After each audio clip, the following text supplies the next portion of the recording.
A graça e a paz seja com todos.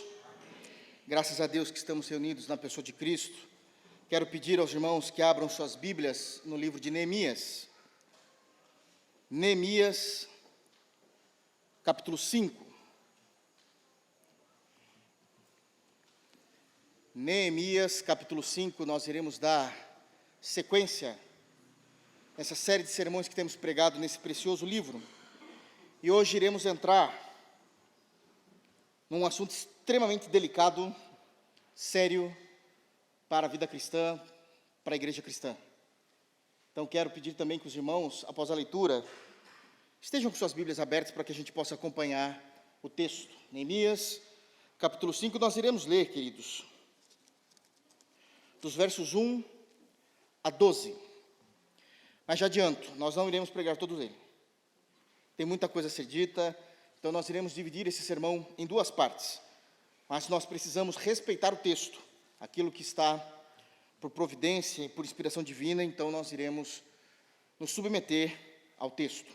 Então, Neemias, capítulo 5, versos 1 a 12. Amém?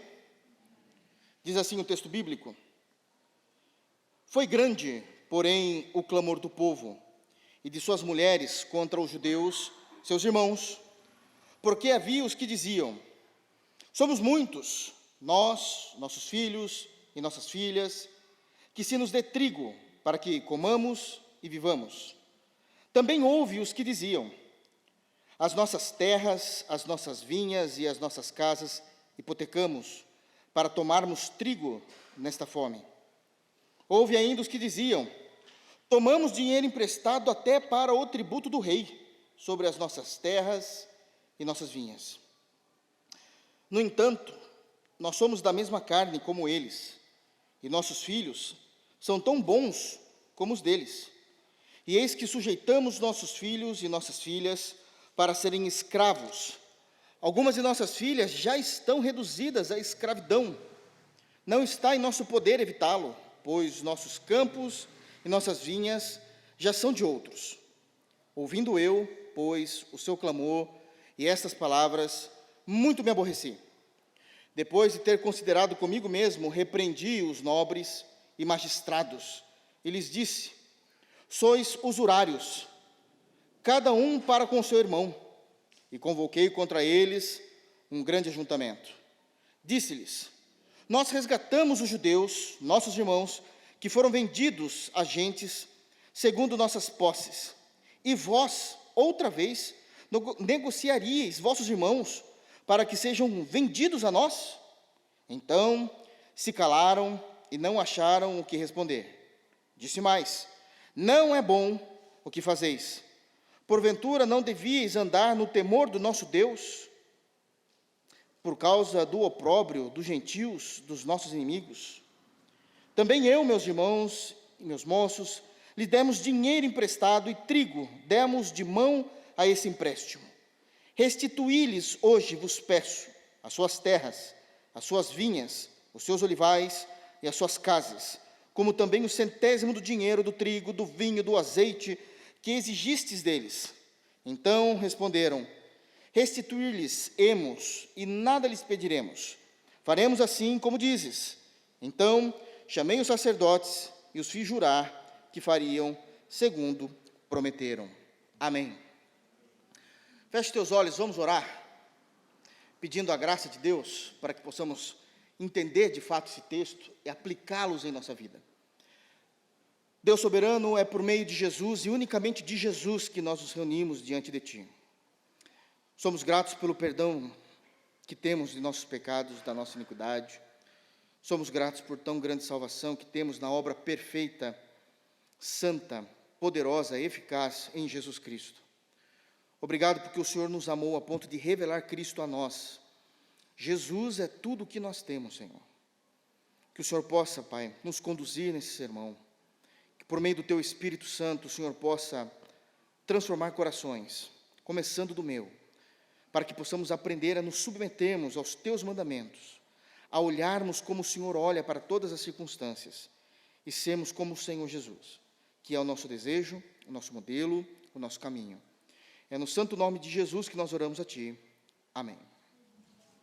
Queridos, os irmãos bem sabem, como nós temos pregado sistematicamente no livro de Neemias, e apenas a título de introdução, para que os irmãos possam, todo mundo, iniciarmos e entendermos o que vamos falar hoje, os irmãos vão bem se lembrar que no capítulo 2 de Neemias, quando Neemias chega a Jerusalém, ele vai tomar algumas atitudes, logo de início. A primeira atitude de Neemias é ele ficar calado por 3 dias. E durante esses 3 dias, ele analisa a situação dos judeus que voltaram então da Pérsia, agora Pérsia, era até então Babilônia, livre de toda aquela escravidão, e vendo como eles estavam de fato vivendo.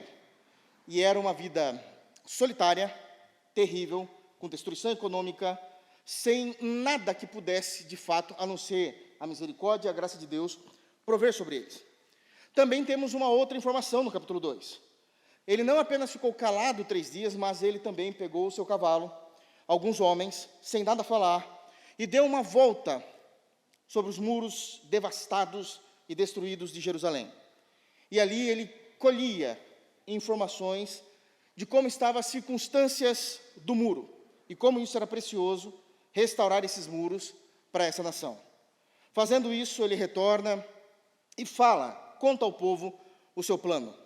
Conta, de fato, o que é que Deus tinha colocado em seu coração, e ali ele já começa a delegar serviços e trabalhos para que se iniciasse a reconstrução do muro. No capítulo 3, todo o capítulo 3, está dito a nós de que Neemias, liderando toda a reconstrução, ele vai colocar homens nos seus devidos lugares, nos seus devidos trabalhos, chamando todo Israel para que eles pudessem reconstruir o muro.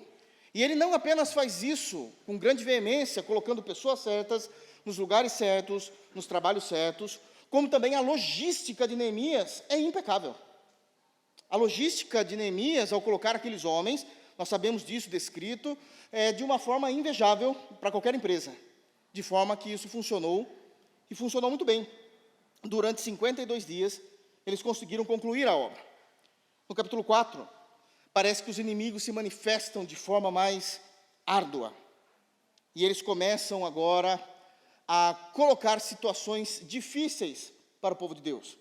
Porque os inimigos não queriam que o povo de Deus restaurasse a sua vida, a sua nação, o seu culto, no território que, de fato, o próprio Deus tinha dado ao povo judeu. E eles vão trabalhar, então, com algumas condições, os inimigos. Eles vão colocar o tempo todo perigo durante a reconstrução, ameaças e oposições. Mas, mesmo assim, a obra de Deus continuou com a graça dele. Eles estavam firmes. O capítulo 4 diz que eles eram corajosos, a ponto deles dormirem com as armas do seu lado.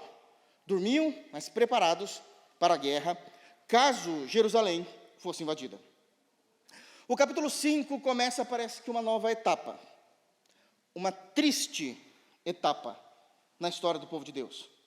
Até agora, as dificuldades vinham de fora, mas o capítulo 5 vai nos narrar que as confusões, os conflitos, os obstáculos vinham de dentro. E é sobre isso que eu quero conversar com os irmãos nessa noite. Quando existem dificuldades internas do povo de Deus. E isso é um assunto que eu preciso tratar com muita delicadeza. Não necessariamente pelo que o texto diz, porque o texto é muito claro, muito objetivo naquilo que ele se propõe a dizer, mas porque nós vivemos numa era que aquilo que o texto trata é extremamente polarizado. E precisamos então tratar com muito cuidado aquilo que vamos falar hoje, para que ninguém deturpe ou interprete erroneamente o que eu vou falar aqui. Então esse é um ponto importantíssimo, antes de entrarmos diretamente no texto.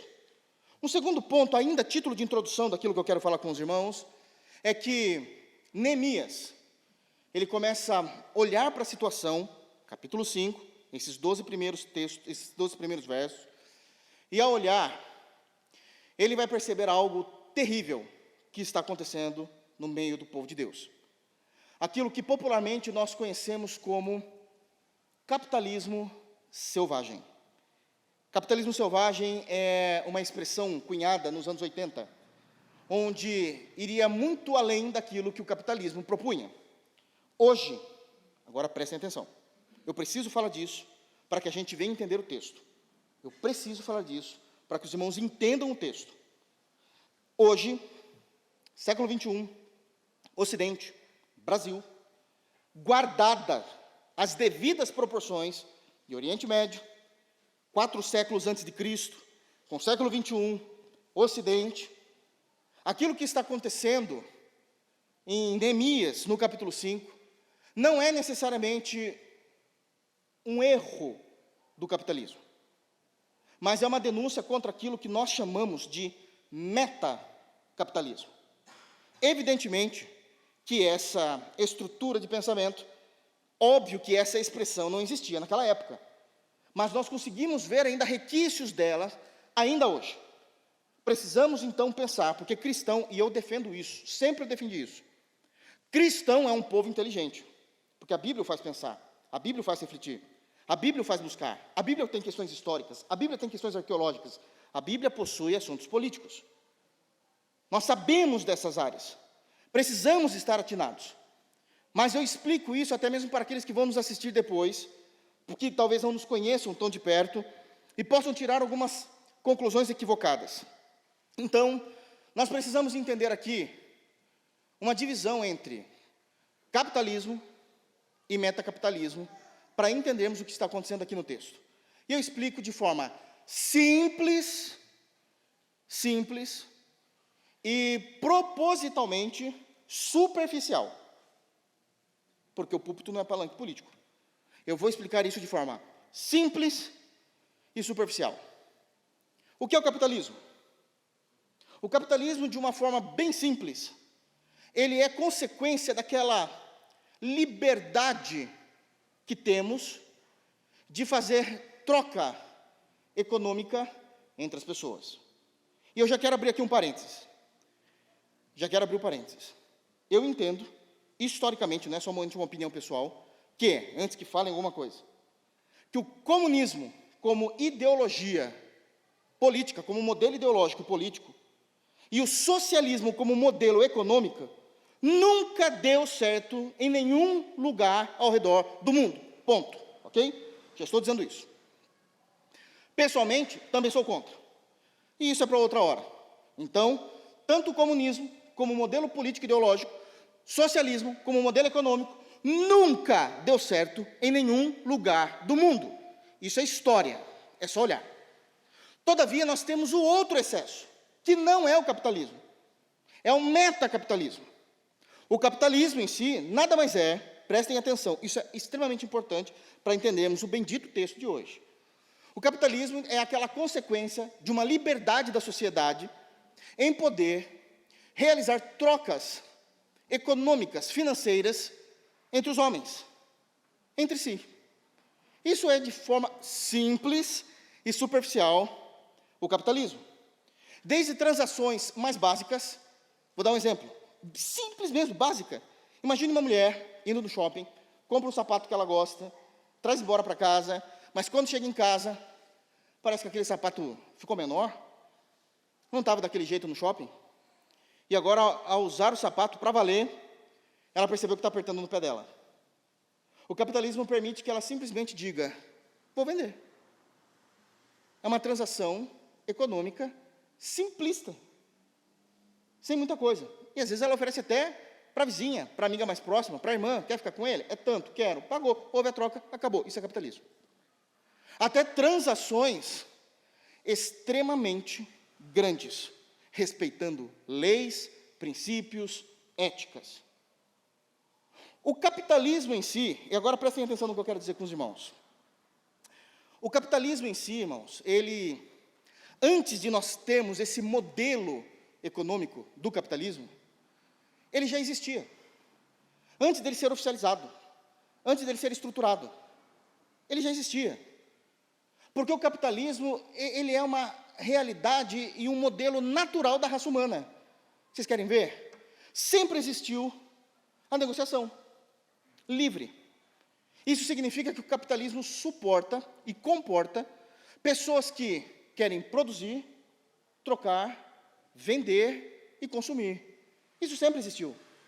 Talvez não nessa estrutura moderna que nós temos hoje, mas isso já era um proto-capitalismo. As nações antiguíssimas, elas plantavam e produziam o que elas queriam. Milho. É o que eu quero plantar nesse ano. E eu posso trocar esse milho. Trocar como? A nível de escambo. Pelo amor de Deus, isso é história. Eu tenho milho, você tem mandioca, legumes, e a gente faz isso. Eu posso vender o meu milho.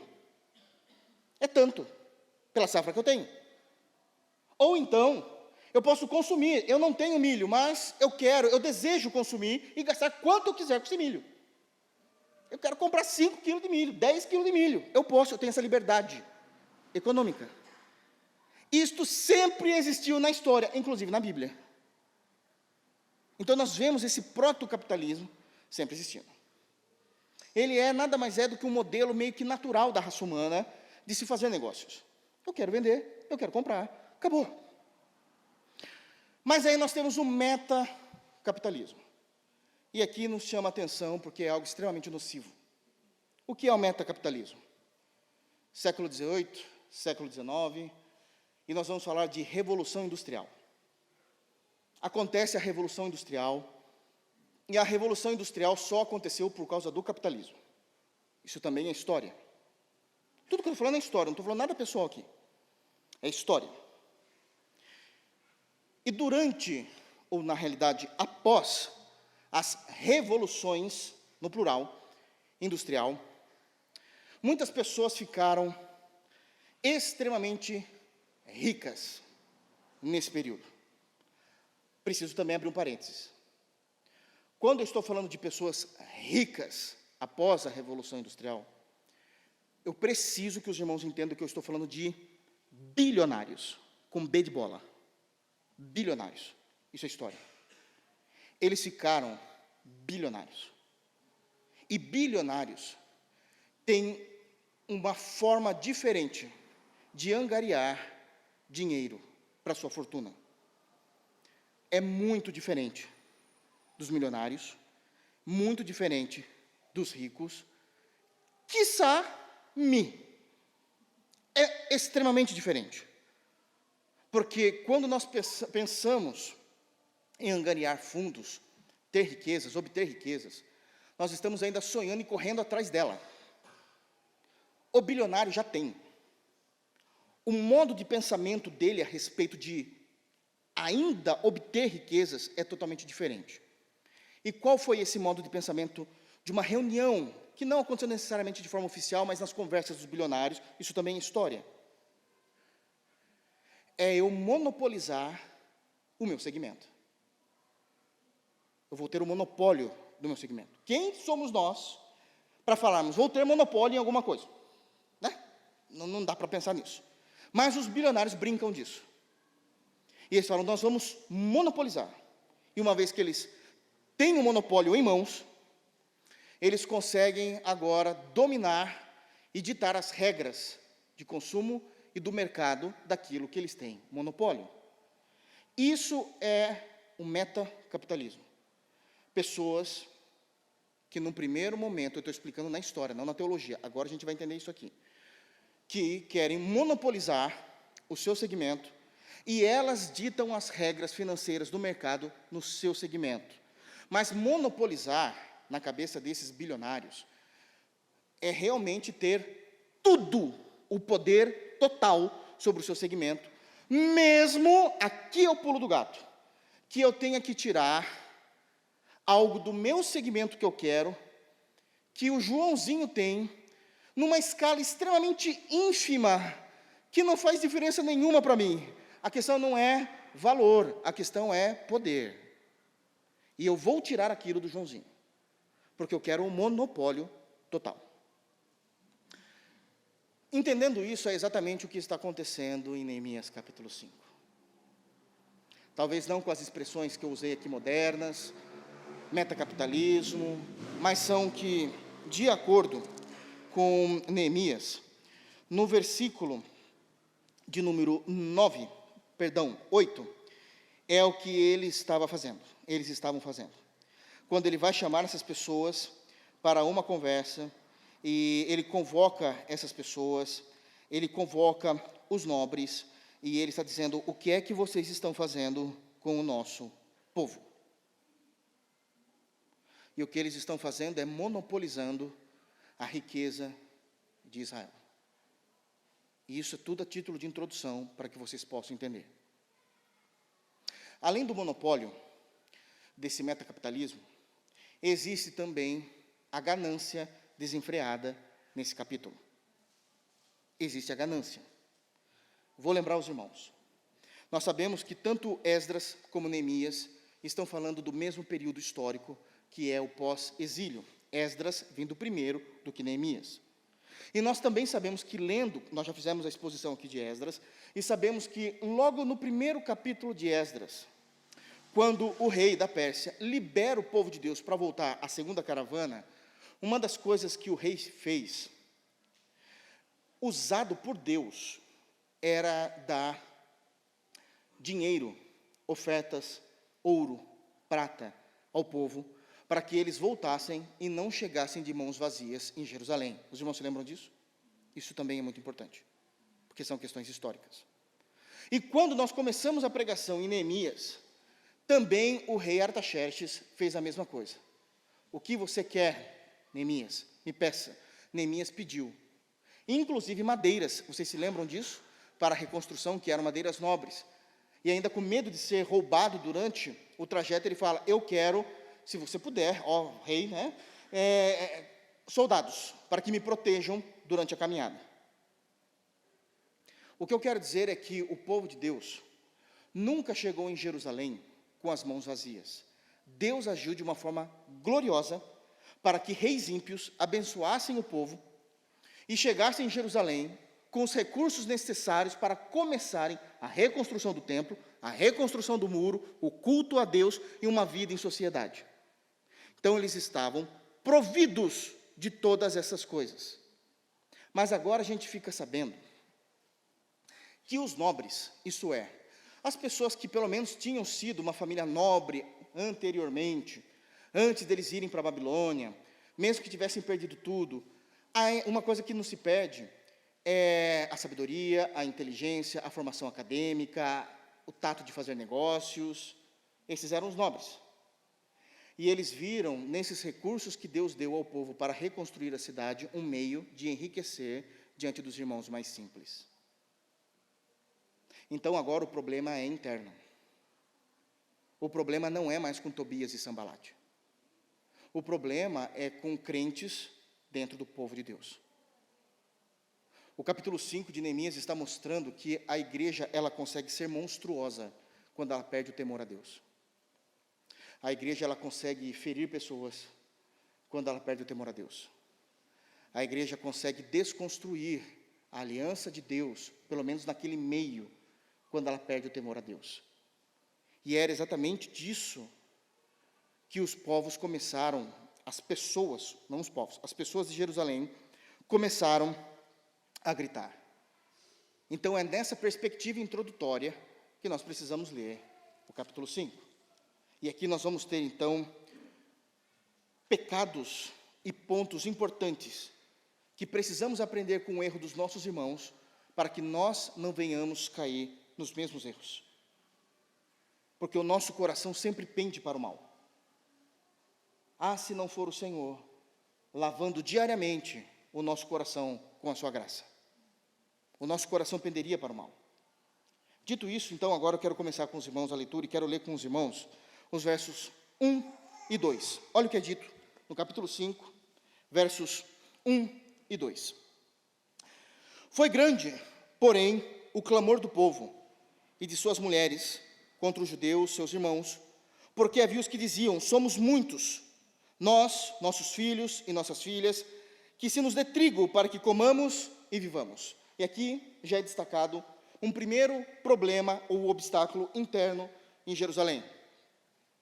O povo necessitava do básico de comida. O povo de Deus necessitava do básico de comida. Traduzindo isso para o português mais claro, os versos 1 e 2 está dizendo declaradamente que o povo de Deus estava passando fome por causa do povo de Deus. Estavam passando fome. De acordo com o texto, quem eram os acusadores? O próprio povo judeu. O clamor do povo, diz o versículo número 1. Eles são os que estão acusando, os acusadores. Quem são os acusados? Os nobres. Neemias vai falar com eles. Qual é a acusação? A usura. E aqui a gente precisa entender o que é usura. Tanto em termos da nossa língua portuguesa, como em termos teológicos. Usura é aquele que empresta com altos juros. Com juros altíssimos. Mas também em terminologia bíblica, usura é a qualidade daquele homem, daquela mulher, que é mesquinho, avarento, que quer tudo só para si. Ele quer o monopólio das coisas, mesmo que ele tenha que tirar dos mais pobres. Isso está acontecendo no povo de Deus.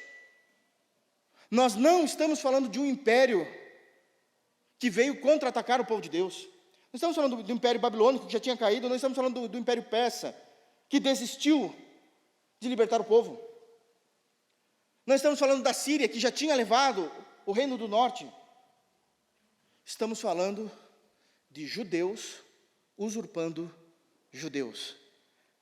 Naquela época, entendemos que é povo de Deus usurpando povo de Deus.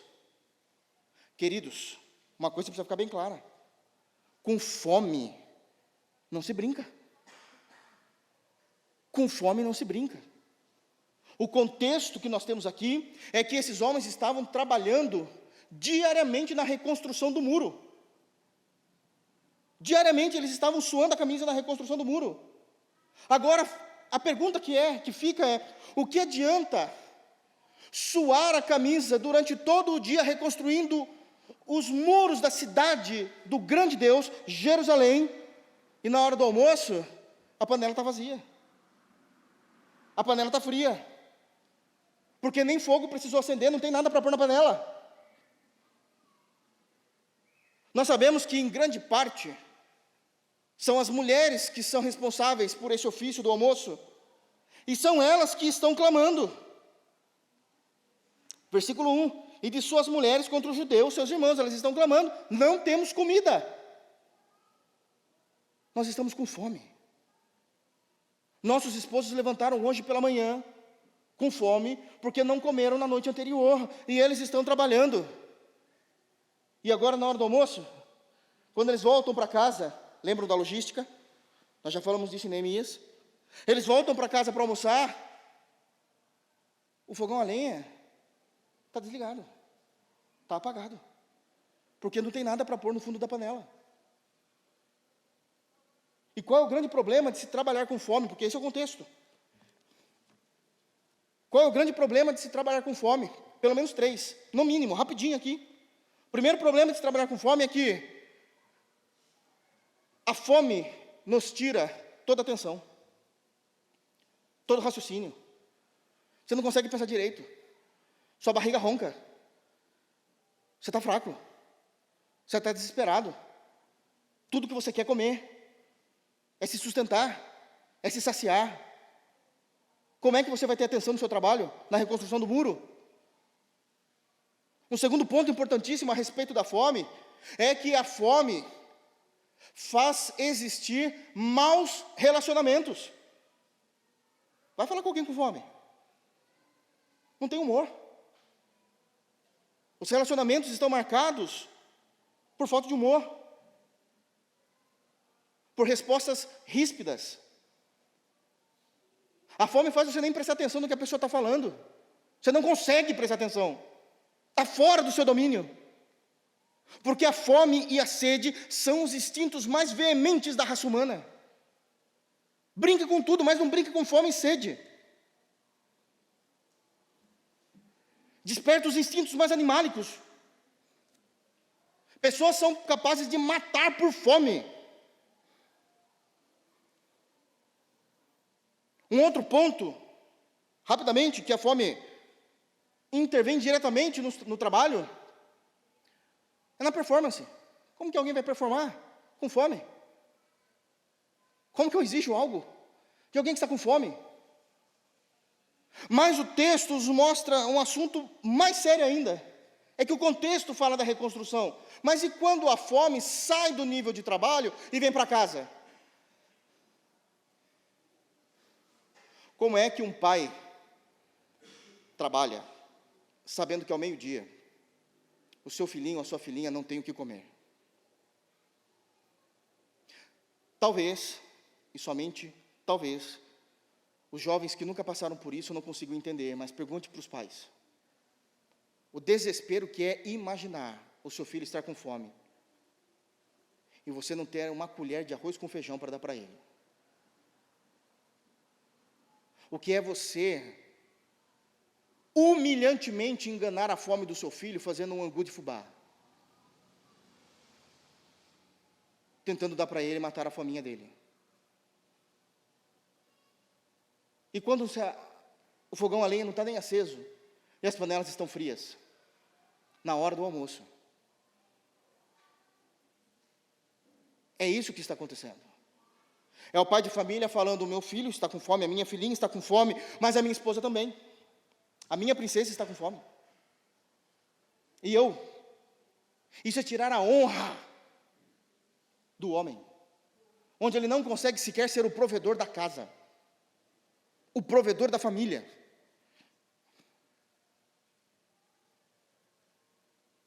O texto diz que é extremamente sério o assunto, porque no final do versículo 2 diz: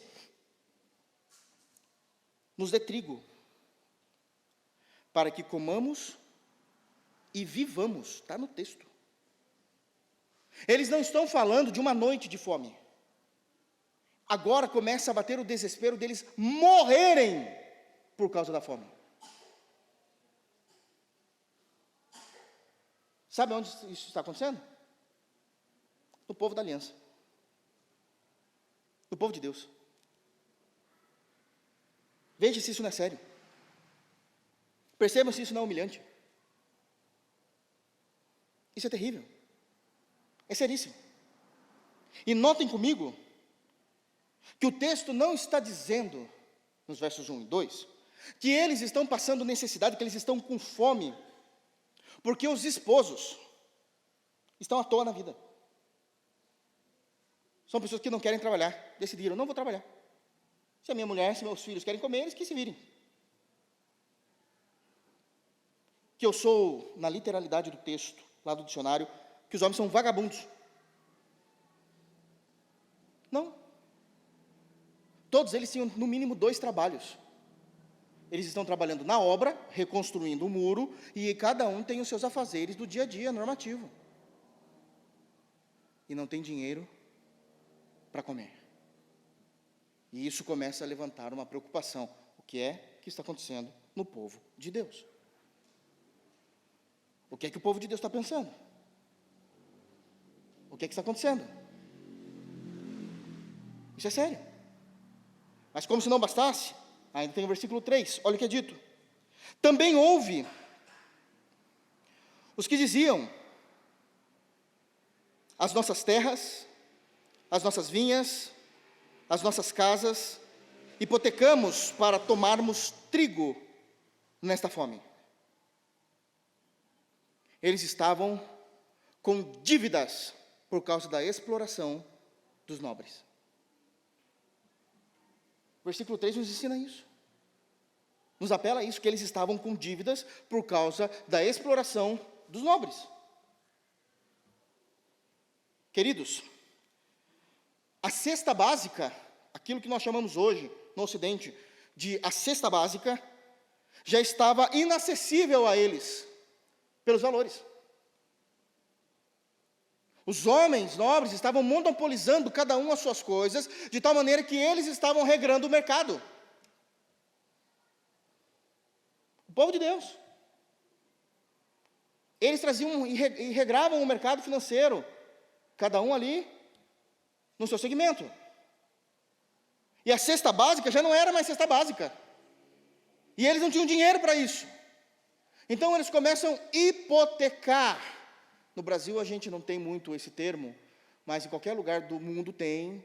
Nos Estados Unidos também é muito comum ter, que é você dar um bem em troca de um empréstimo e você fica agora devendo aquele bem e aquele bem se torna alienado do banco, por exemplo. Isso é hipotecar uma casa. Eu preciso de um dinheiro, eu vou lá, eu dou a minha casa, meu bem, para que eu possa ter como garantia desse meu empréstimo, e se eu não pagar mensalmente o valor que aquele banco me pede, eu posso perder o meu bem, a minha casa. E eles estão hipotecando, diz o texto, as terras, versículo 3, as vinhas e as casas. Olha que loucura. Se eles estão hipotecando, significa que agora eles estão correndo o risco de perder. E a maneira como está seguindo as coisas aqui no capítulo 5, eles vão perder mesmo. Como eu disse, esses homens tinham seus trabalhos fora da reconstrução do muro. Muitos desses homens trabalhavam na lavoura, eles tinham terras. E um dos pontos que o versículo 3 diz é que eles já tinham hipotecado as vinhas. Isso significa que eles estavam, no português claro, extremamente enrolados financeiramente. Porque hipotecar a vinha é o seguinte: eu estou esperando dar a safra, e quando dar a safra, eu não tenho nenhum dinheiro dessa safra, já é deles. Você acha que isso é coisa de homens de Deus? Já estão enrolados com dinheiro futuro. A vinha, quando florescer, e nós colhemos, eu pego ela inteira, ou uma parte, e dou para eles. Eles não ganhavam mensalmente, como os CLTs do Brasil ganham. Eles ganhavam por safra. Às vezes era uma safra no ano. O que tirasse deles, faria falta para eles no ano. E eles já tinham, agora, hipotecado a vinha. Eles hipotecaram a terra. Diz o texto 3, o versículo 3. Se eles hipotecaram a terra, significa que eles poderiam perder o trabalho deles. O que eles vão fazer?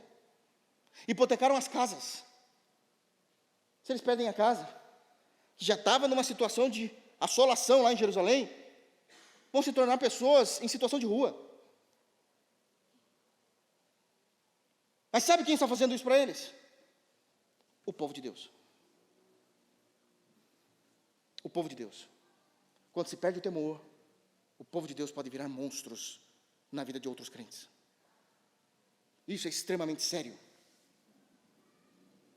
Extremamente sério. Continuando o texto, versículo 4. Houve ainda os que diziam: tomamos dinheiro emprestado até para o tributo do rei, sobre as nossas terras e nossas vinhas. Impostos pesadíssimos. É o que o verso 4 nos ensina. Impostos pesadíssimos. Eles estavam tomando empréstimo para pagar imposto ao rei. Embora Israel estava caminhando para ser uma nação soberana, ainda havia um acordo com a Pérsia que eles tinham um percentual a pagar para eles. Lógico, tudo envolve dinheiro. E até para esse imposto, eles tinham que pegar emprestado. Como é que vão sair dessa dívida? Se para imposto eu estou tomando empréstimo. Como é que sai disso? Como é que sai disso? E não somente o imposto para o rei. Eles são uma sociedade, agora eles têm impostos. E os impostos que eles têm também é para as terras. Como é que paga o IPTU desse negócio aqui? Como é que eu pago o imposto daquilo que eu produzi, as vinhas? Uma coisa é hipotecar as vinhas, outra coisa é pagar o imposto delas também. Como é que sai disso, irmãos? Porque homens que perderam o amor ao seu povo, a aliança que Deus fez com eles, a salvação que Deus dava a eles, começou a escravizar os seus irmãos de fé, usando os recursos que o próprio Deus tinha dado para a reconstrução da cidade em Esdras, e para os muros, em Neemias. Porque eram eles que iriam lidar com isso. Não temos problema com isso. Sabemos que existem pessoas que não têm uma capacidade. Isso não é vergonha e não é demérito. Cada um na sua área. Tem pessoas que não têm capacidade de administrar uma grande quantia de dinheiro da forma como tem que ser administrado. Geralmente isso ficava com os nobres, eles sabiam fazer isso. Mas não fizeram. Eles fizeram disso um meta-capitalismo. Nós temos o poder sobre tudo e queremos tudo. Queremos um monopólio. Deus já tinha alertado o seu povo a respeito disso. Aliás, o capítulo 4, quando fala desses tributos, nada mais é do que o cumprimento de uma palavra de Deus sobre o erro deles. Sobre o erro deles. Quem estava aqui, ou quem assistiu às nossas pregações e a série de mensagens a respeito da teologia do pacto, os irmãos se lembram que nós trabalhamos muito o conceito do pacto em Gênesis 12, 15 e 17. No capítulo 17 de Gênesis, 12, 15 e 17 de Gênesis. No capítulo 17 de Gênesis, Deus, ele se revela, agora se dando como Deus do povo. Eu me darei como Deus a si mesmo. E ali, ele vai dizer o seguinte, naquele pacto. De ti, Abraão, sairão reis e príncipes. Vocês se lembram disso?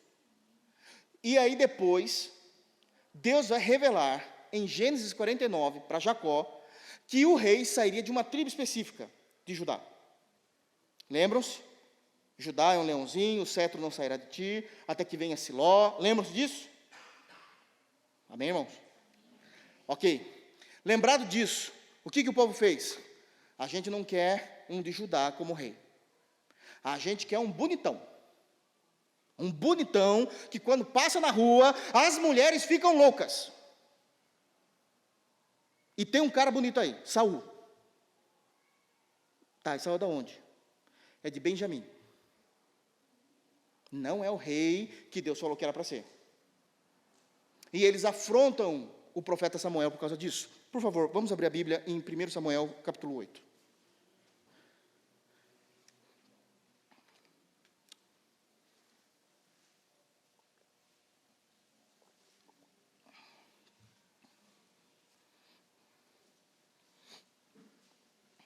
Falando em bonitão, calma, irmãos, só estou citando.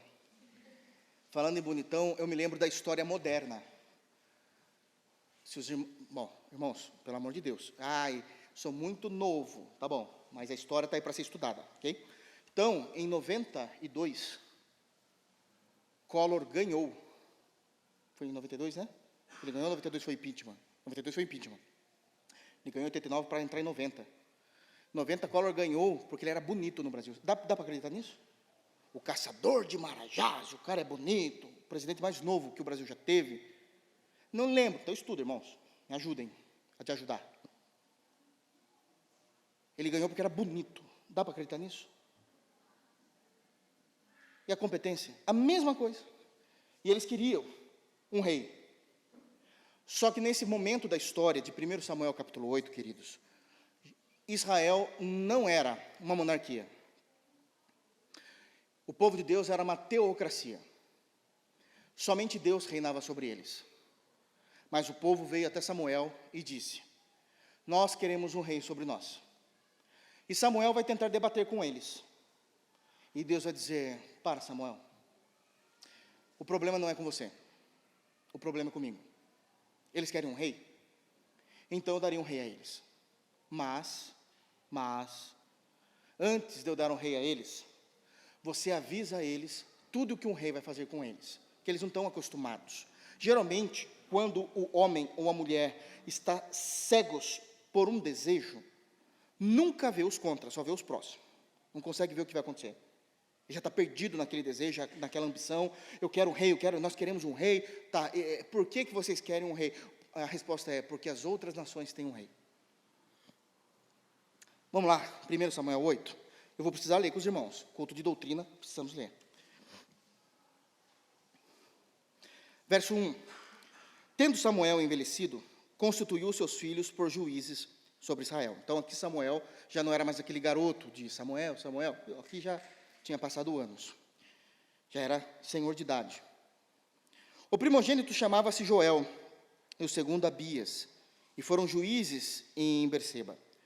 Porém, seus filhos não andaram pelos caminhos dele. Antes, se inclinaram à avareza, aceitaram subornos, perverteram o direito. Então os anciãos, todos de Israel, se congregaram e vieram a Samuel a Ramá. E lhe disseram: vê, já estás velho, e teus filhos não andam pelos teus caminhos. Constitui-nos, pois, agora um rei sobre nós, para que nos governe, como o tem todas as nações. Percebe? Como tem todas as nações. A gente não quer mais Deus. A gente não quer que Deus levante outro profeta. A gente quer um rei, como as outras nações. Verso 6. Porém, essas palavras não agradou a Samuel quando disseram: dá-nos um rei para que nos governe. Então Samuel orou ao Senhor.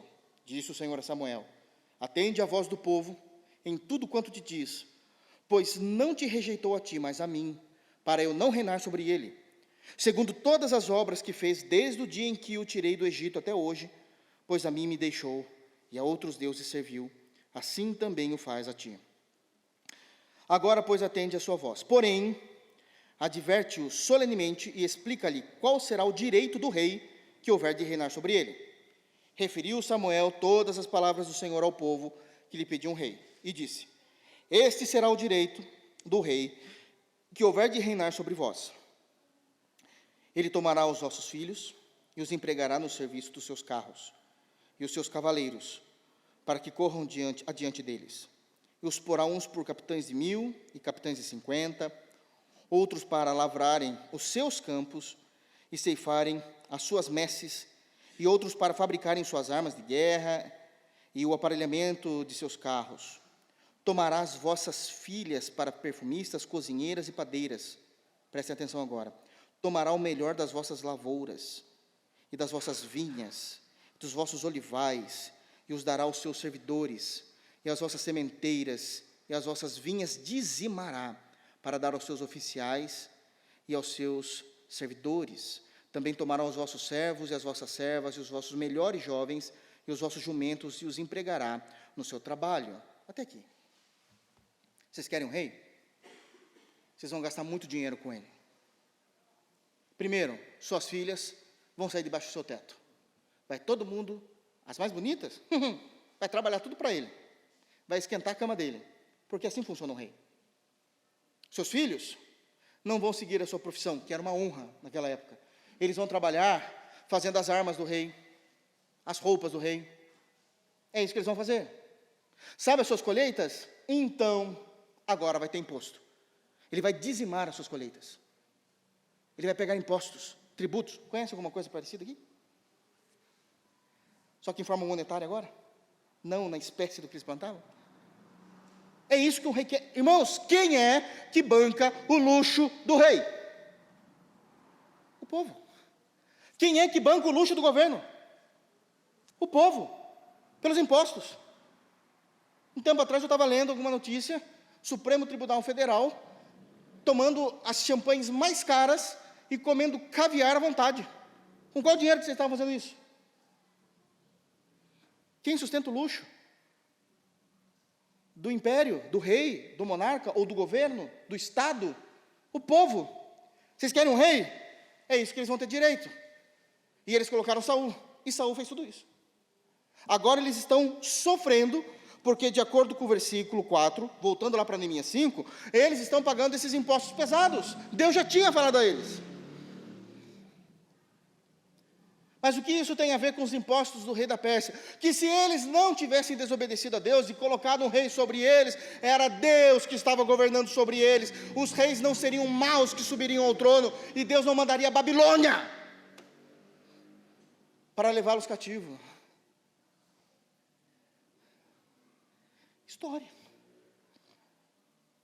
História. Foi ali que tudo deu errado. Tudo deu errado. Tributos pesados. O povo não está aguentando. O povo está sofrendo, pegando emprestado. E esse negócio é uma bola de neve, por quê? Pega emprestado com o mais rico. De repente eu tenho que dar uma garantia.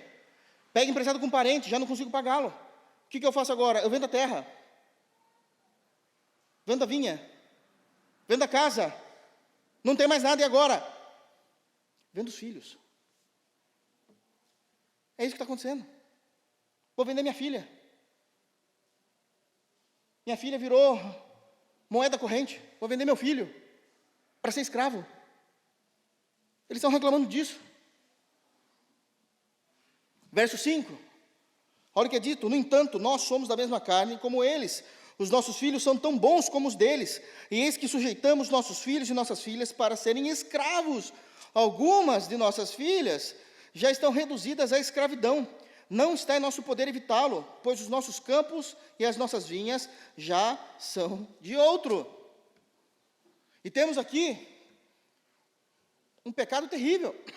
Um pecado terrível. A desigualdade humana, a perda da liberdade e a pobreza. Versículo 5 está denunciando isso. A desigualdade humana, versículo 5 do capítulo 5 de Neemias. A desigualdade humana, a perda da liberdade e a pobreza. Olha aí a desigualdade humana. Olha o que eles estão dizendo. No entanto, no início do versículo 5, no entanto, nós somos da mesma carne como eles, e nossos filhos são tão bons como os deles. Teoricamente, né? Teoricamente. Mas não é isso. O que eles estão denunciando aqui, o povo está denunciando gente, nós somos servos do mesmo Deus. Servimos ao mesmo Senhor. Estamos debaixo da mesma aliança. Como é que pode a gente ser tratado como escravos, os nossos filhos serem tratados como escravos e os seus não?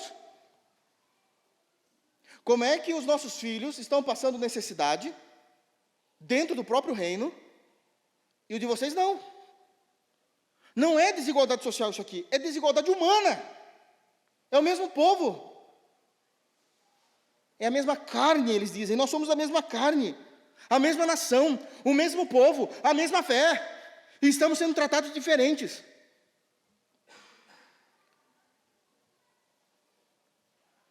Isso aqui é a perda da liberdade também. Está dizendo, nossos filhos são tão bons como os deles, mas eis que sujeitamos nossos filhos e nossas filhas para serem escravos. Algumas de nossas filhas já estão reduzidas à escravidão. Irmãos, os judeus sempre tiveram na sua história a escravidão. Os judeus, quando vai tratar desse tema, escravidão, a gente lida com 2 pontos, histórico e memória. Historicamente, já tinham sido escravos os antepassados no Egito. Lembram-se disso?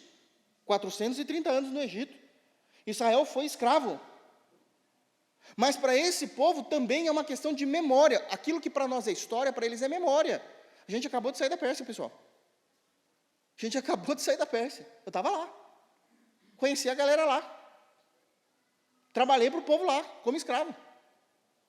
Tá aí agora. E agora eu estou sendo escravo na minha própria terra. Vocês estão nos escravizando na própria terra. Nós estamos perdendo a liberdade na própria terra.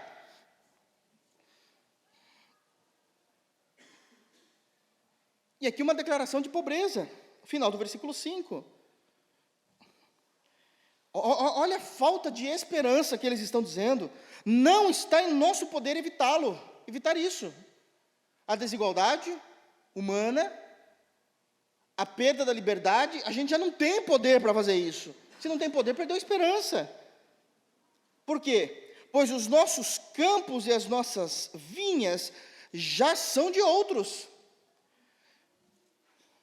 Deixa eu explicar isso, para que vocês entendam. Ok? O que eu vou falar segue o mesmo princípio, mas se difere do que está aqui. Estou deixando claro. Segue o mesmo princípio, mas é diferente da situação aqui. É aquilo que nós chamamos de meieiro. Alguém sabe o que é isso? Sabem, né? O pessoal do sítio sabe. Tem um povo que tem bastante terra. E ele não vai produzir nessa terra. Está cansado. É muita terra. Mas é dele. Então ele arrenda essa terra, para que alguém venha e produza. Quem é que pega essa terra como arrendamento? O meieiro. É o nome que eles dão lá, tá, irmãos? Isso acontece muito no interior, minha família faz isso, lá no interior. O que é o meieiro? Olha, eu vou produzir, já que você entra com a terra, eu entro com o resto, na safra meia-meia, meieiro. Entenderam? Só que isso funciona bem em muitos lugares, isso é legítimo, é acordado, ok. Aqui no caso, é o cara trabalhando na própria terra e sendo do outro. As nossas vinhas já são deles. E aí, quando a safra chega, já está com eles e a gente vai ter fome. Porque isso não vai sustentar para nós o ano todo. É assim que trabalha com safra, não vai ter para nós. Por quê? Porque os nobres que estão lá no templo, dando glória a Deus e aleluia, estão pisando sobre os mais simples. Estão pisando sobre os mais simples. Já pararam para imaginar isso? Já pararam para imaginar um dia de trabalho? Lá no capítulo 3, quando eu falei que eles estavam reconstruindo, é dito que os nobres estavam lá também, vocês se lembram? Então imaginem o muro. Imaginem a cena. Um dos nobres lá, reconstruindo. Do lado dele, uma pessoa simples. E o nobre chega de manhã e fala, bom dia, bom dia, bom dia. Oh, vamos lá, força. Só que o vizinho que está trabalhando do lado, com a pá, com a colher de pedreiro, nem dormiu porque estava com fome. Daí ele, vamos, que até meio-dia tem chão. Até meio-dia tem chão. Não é assim? E o vizinho do lado quieto. Não consegue nem falar, nem prestar atenção.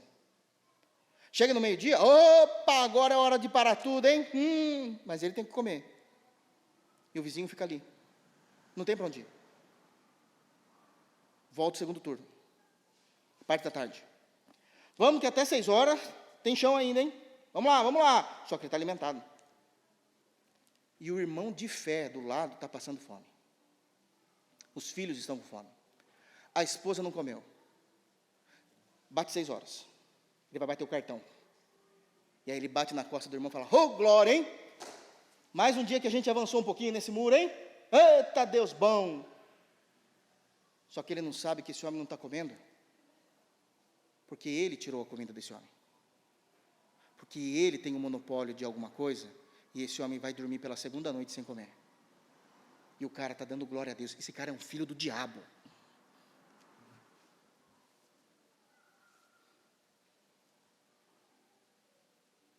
Até porque a Bíblia proíbe o empréstimo com juros.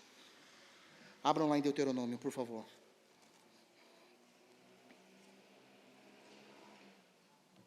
Quantos irmãos fazem isso? Eu empresto, mas eu empresto com juros. Olha o que a Bíblia diz. Porque Deus está criando o seu povo com as suas regras, com a sua doutrina. Deus ama o seu povo. E Ele quer que nós amemos uns aos outros. A gente não vê o nosso irmão de fé como um meio de ganho. A gente vê o nosso irmão de fé como alguém que a gente se responsabiliza em ajudar. E ele diz em Deuteronômio uma lei, em Deuteronômio 23.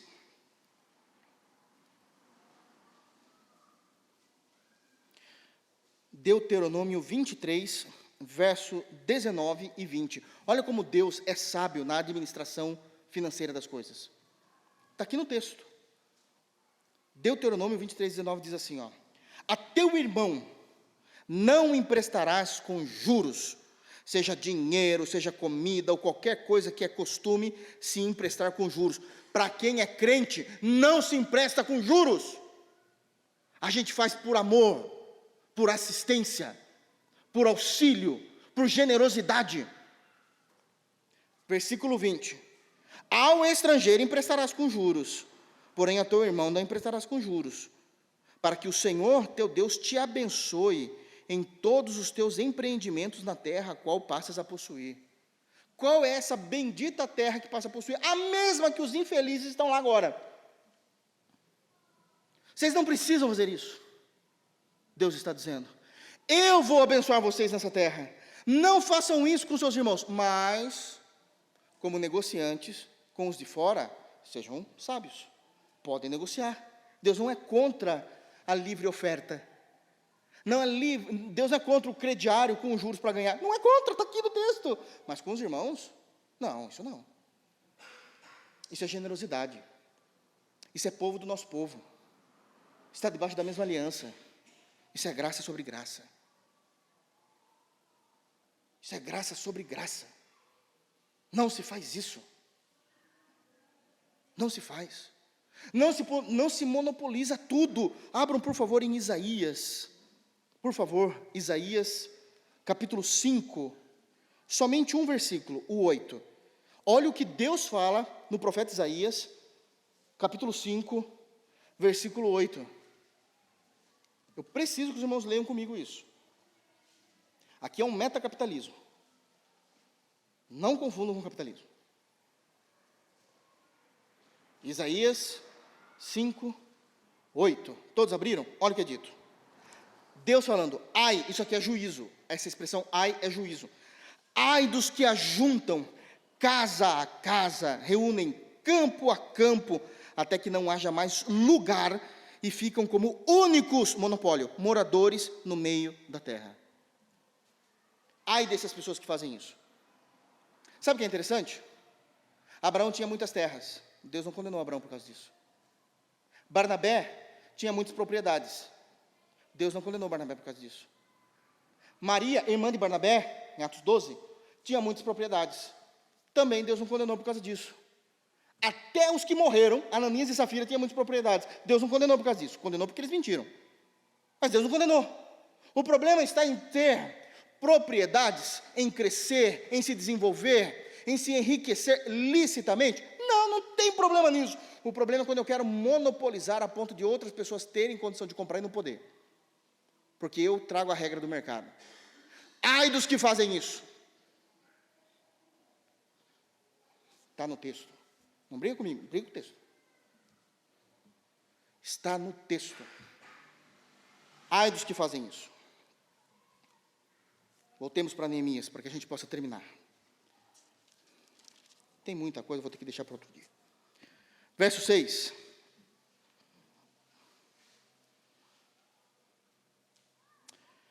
Ouvindo eu, pois, o seu clamor e estas palavras, muito me aborreci. Temos uma lição importante aqui. O líder, queridos irmãos, nem sempre sabe de tudo. Sabe a última coisa que o líder vai saber? Aquilo que, generosamente, as indústrias chamam de rádio peão. Isso não chega até o líder. Não chega até o diretor. Não chega até o responsável pela planta. Fica entre eles. Estão bravos. Estão irritados. Não concordam. Mas isso não chegou no alto escalão. Neemias também não sabe. Ele ficou sabendo de todos esses problemas nesse momento. Eu ouvi o clamor destas palavras e eu me aborreci. Ele não sabe de tudo. Mas quando ele ficou sabendo, ele ficou indignado com o que estava acontecendo. Porque tem assuntos que o verdadeiro líder até sabe que está acontecendo, mas ele não fala nada. O bom líder, ele não se mete em todos os problemas. Ele deixa as pessoas se resolverem, as pessoas são maduras. Não tem nada a ver com o meu escopo de trabalho, eles que se virem. Mas existem situações que falam, agora não. Isso ultrapassou os limites.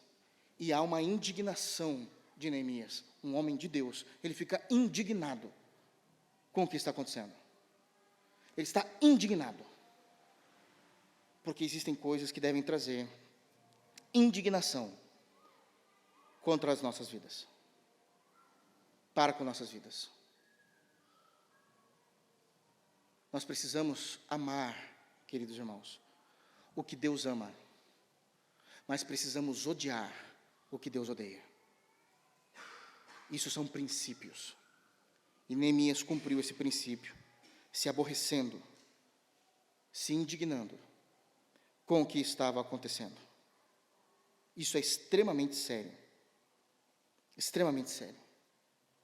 A partir do versículo 7, ele vai detectar, até então ele ouviu, agora ele vai detectar o problema. Mas isso nós faremos e falaremos semana que vem, permitindo Deus. Que Deus nos abençoe, em nome de Jesus. Amém? Vamos ficar de pé, vamos orar.